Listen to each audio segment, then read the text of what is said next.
Makanya kan mereka sendiri nuntut untuk minta maaf kan. Dan dari kata-kata ibunya juga banyak tuduhan-tuduhan yang tidak sesuai fakta gitu.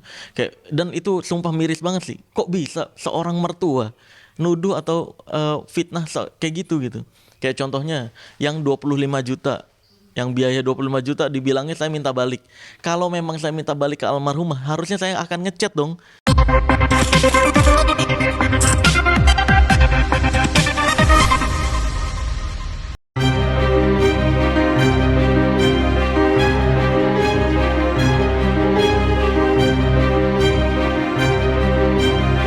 Usai fakta terkait poligami Marcel dengan Ratu Rizky Nabila terkuak, polemik pun mencuat. Pihak keluarga dari mendiang istri pertamanya, Tika, mengungkap berbagai hal yang terjadi selama pernikahan Marcel dan Tika. Keluarga menyebut bahwa selama berumah tangga, ada sejumlah perlakuan Marcel yang dinilai kurang baik terhadap Tika. Sebelum menghembuskan nafas terakhirnya, Tika divonis mengidap kanker dan harus menjalani berbagai rangkaian pengobatan hingga beberapa kali operasi. Sebagai seorang suami, Marcel seharusnya menjadi sosok utama yang mendampingi dan memberikan dukungan. Namun, menurut pihak keluarga, Marcel justru disebut menghilang di saat-saat penting. Mereka menuturkan bahwa saat Tika menjalani operasi ketiga, Marcel tidak terlihat hadir untuk mendampingi.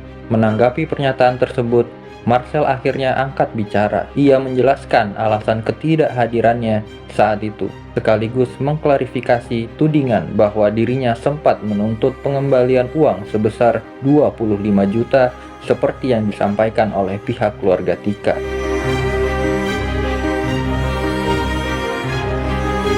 Sebenarnya kalau dari orang tuanya sih nggak masalah ya. Kalau misalnya orang tuanya yang menyatakan tidak setuju gitu, ibunya tidak setuju, tapi ya harusnya bisa dikomunikasikan secara kekeluargaan. Kan saya bisa ceritakan tuh alasan-alasan kenapa saya melakukan poligami, kenapa saya nikah sama Ratu Rizky Nabila gitu kan. Nggak mungkin saya ceritain di media penyebab-penyebabnya kan. Nanti malah yang ada menceritakan aib almarhumah sama aib dari Ratu. Makanya jangan sampai itu dibawa ke ranah publik, kan hal pribadi gitu kan. Tapi yang saya mirisnya adalah kok bisa tiba-tiba sepupu jauhnya yang nggak ada andil apapun terhadap almarhumah, terhadap saya, terhadap keluarga kita, bahkan dia tidak ada andil apapun, tiba-tiba muncul seolah-olah jadi superhero. Udah nuduh-nuduhnya banyak fitnahan lagi di VT-VT-nya gitu kan.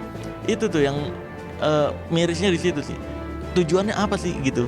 Apa tujuannya fitnah-fitnah kayak gitu? Bahkan ya kayak misalkan dia bilang yang saya bilang di operasi ketiga saya tidak dikabarin. Tiba-tiba bikin video, sumpah demi Allah ini orang berbohong. Cari deh satu bukti chat keluarganya yang ngabarin ke saya kalau ada. Saya kan nggak tinggal satu rumah sama ibu saya. Katanya kan dia ngabarin ke ibunya kan, keluarganya. Lah ibu saya kan saya nggak tinggal satu rumah. Saya nggak numpang sama ibu saya. Mungkin kalau dia numpang ya saya nggak tahu ya. Gitu, kalau saya kan nggak numpang gitu. Jadi ya makanya ketika ibu saya dikabarin, terus apalagi almarhumah bilang ke ibu saya untuk nggak ngabarin ke saya, ibu saya tuh amanah. Ketika diinfoin kayak gitu nggak diinfoin ke saya. Makanya ketika saya bilang operasi ketiga nggak ada info apapun terhadap saya, ya itu beneran nggak ada sama sekali, nggak ada yang ngabarin. Bahkan saya terakhir ngechat tuh almarhumah, kamu jadi operasi ketiganya, nggak dibalas sampai sekarang. Dan ternyata udah gitu, dicari kesalahan karena ketidaksetujuan kita poligami ini kan sebenarnya kan. Jadi ya memang apapun yang saya lakukan ya akan dipandang salah sama keluarganya. Makanya daripada mencari kambing hitam, lebih baik ngobrol secara kekeluargaan. Saya dan Ratu udah berusaha ngechat mereka loh, itikat baik untuk komunikasikan, menjelaskan semuanya, tapi nggak direspon sama sekali. Sampai sekarang nggak direspon.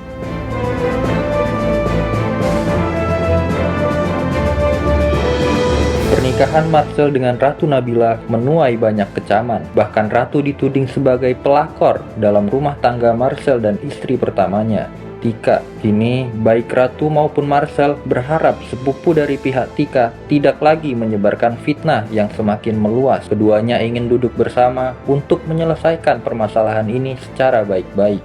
Marcel juga menambahkan bahwa justru saat dirinya dan Tika hampir menyerah dalam mempertahankan rumah tangga. Marcel juga menambahkan bahwa justru saat dirinya dan Tika hampir menyerah dalam mempertahankan rumah tangga, Ratulah yang kerap memberi dukungan agar rumah tangga mereka tetap bertahan.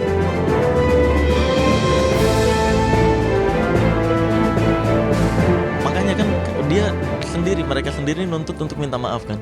Dan dari kata-kata ibunya juga banyak tuduhan-tuduhan yang tidak sesuai fakta gitu. Dan itu sumpah miris banget sih. Kok bisa seorang mertua nuduh atau fitnah kayak gitu.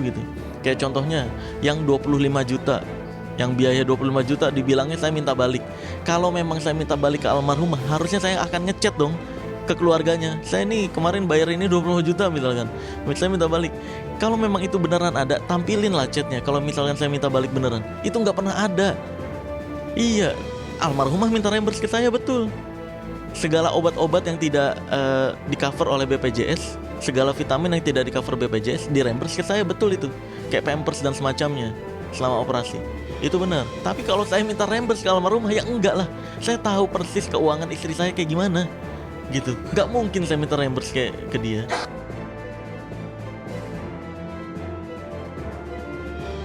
Marcel menjelaskan bahwa semasa hidupnya, Tika telah memberikan persetujuan atas rencana pernikahannya dengan Ratu. Bahkan, ketiganya kerap meluangkan waktu bersama, meskipun sesekali sempat terjadi perdebatan kecil. Ratu Nabila juga mengungkapkan alasannya bersedia menjadi istri kedua. Ia menilai sosok pesulap merah sebagai pria yang bertanggung jawab dan mampu memberikan teladan yang baik. Meski demikian, Ratu mengaku tidak ingin kembali menjalani kehidupan poligami karena sebelumnya ia pernah merasakan hal tersebut dan tidak ingin mengulanginya lagi.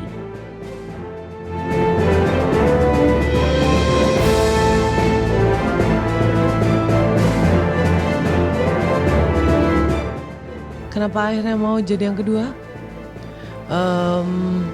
Karena mendapat restu, dan dalam agama Islam tidak salah. Terus juga, ini kan banyak orang yang bilang katanya Marcel menarik statement ya tentang saya dan mendiang almarhumah itu akur. Memang karena beliau mempunyai prinsip yang dimana jika sudah meninggal hanya boleh diceritakan yang bagian baiknya saja. Nah kayak tadi di barusan boleh dia ngomong kayak gitu karena saya masih ada di sini. Nah, kenapa konteks itu keluar? Karena sudah meninggal. Jadi bagian yang berantemnya kita simpan.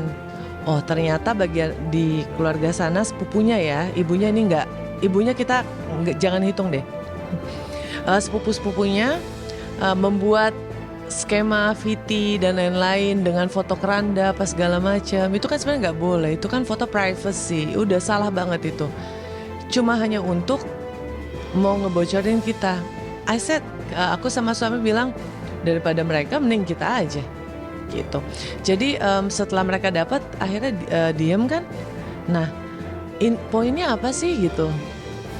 Toh saya dan almarhumah serta suami sudah sepakat dengan poligami ini. Kami sudah sepakat, terlepas dari intrik yang terjadi ataupun tidak terjadi sama sekali gitu. Kenapa mau jadi yang kedua? Ya selama Islam memperbolehkan kenapa tidak. Tetapi kalau ditanya lagi sekarang ke saya, mau gak dipoligami? Tidak. Kemarin kan udah. Mau kedua atau pertama sama-sama di berdua kan gitu. Jadi kalau sekarang enggak. Makanya aku bilang sama sepupunya, itu bagian berantemnya di bawah, agak naikin lagi dong dikit gitu. Ada enggak semuanya dibuka. Di situ pun ada yang kita mau pergi ke rumah sakit apa tuh di Bandung, yang untuk urus sariawan ini sebelum berubah menjadi kanker ya. Waktu itu kita masih berprasangka baik itu sariawan. Gimana coba aku bisa tahu? Gimana caranya aku bisa tahu sahabatnya kalau bukan beliau yang menceritakan? Bagaimana saya bisa tahu tentang bibi-bibinya kalau bukan dia yang ceritakan? Sudah, tapi ada berantemnya, nanti baik, ada berantemnya, nanti baik gitu. Jadi sering teleponan, bahkan almarhumah sering curhat tentang keluarganya juga ke Ratu. Iya betul. Dan ini beneran, sumpah demi Allah ini beneran terjadi. Jadi sangat disayangkan kok cerita bagian atasnya kok nggak dinaikin. Apakah memang, saya jadi bertanya-tanya, apakah memang pembelajaran agama dari pihak keluarganya ini agak kurang dari sepupunya ya? Karena kan ya orang yang meninggal itu dalam Islam diajarkan kita nggak boleh menceritakan keburukannya. Kok hanya menceritakan keburukannya malah ke media? Banyak yang aku suka dari suamiku. Sudah 4 tahun. Jalan 4 tahun. Jalan 4 Iya, tahun. jalan 4 tahun. Gitu. Hmm.